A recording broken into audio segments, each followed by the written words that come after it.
Members of the British Columbia Dragoons took to the hills above Kelowna this weekend as part of their annual regimental training day. We're really conducting a training exercise that is designed to ensure that all the soldiers are coming up to a common standard and they meet the standard that's required of us. So we're just brushing up on skills from last year and making sure that they're fresh in our minds now as we start the new training year. The BC Dragoons are tasked with training armoured reconnaissance soldiers for deployments at home and overseas, so keeping these skills up to date is crucial. We have to, just in case anything happens, for example, any domestic operations, for fires, floods, earthquakes, or anything like that.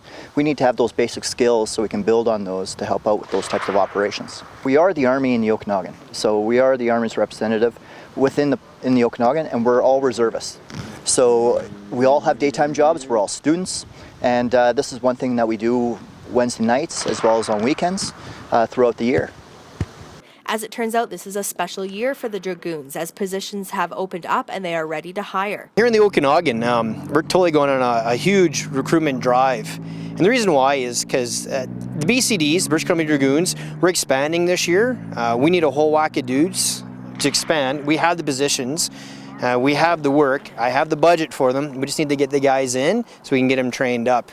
Captain Daly says they're looking for men and women who love to help and make a difference. As a kid growing up, if you ever dreamed as a kid about being a fireman, a policeman, an astronaut, or maybe a soldier, right? If you're one of those people that played those games as a kid, well, why don't you play them as an adult and come join the unit?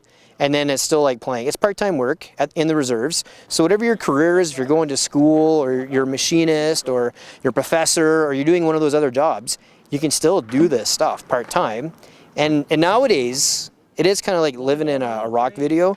We got guys behind me right now setting up, for a vehicle checkpoint. Yeah, that's fun. As a civvy, you're never going to get to do that for real.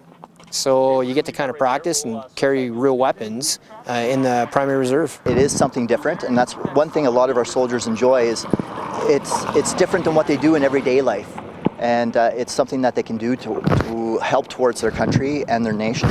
And it's what they like to do and work as groups. I just thought it would be a great way to stay healthy, stay fit and train even at my age. And so not too many years ago I knocked on the door and said, hey, what does it take to be in the Army? I'd love to do that. So, the sense of adventure I think is one very, very strong thing, and probably not unlike a lot of other sports. There's a real sense of camaraderie in the unit, and so you develop very loyal friendships that will last many years actually, and I think people appreciate that once they start. While they welcome reservists of all ages and experience, there is a bonus for students as well. Now you come to the unit, and if you're a constant parader and you're doing a good job with us, yeah, we will subsidize education. We'll give you up to $2,000 a year for your education. All you got to do is show up. Now when you're showing up, you're also getting paid at the same time. So not only do you get paid for being here and for working as a reservist, so you're making money, but then you're going to make money for education as well. And it's free money. You just got to show up. Troops of all ages and experience took to Postal Lake Road on Sunday for their annual individual battle task standards training. For Castanet News, I'm Carmen Weld.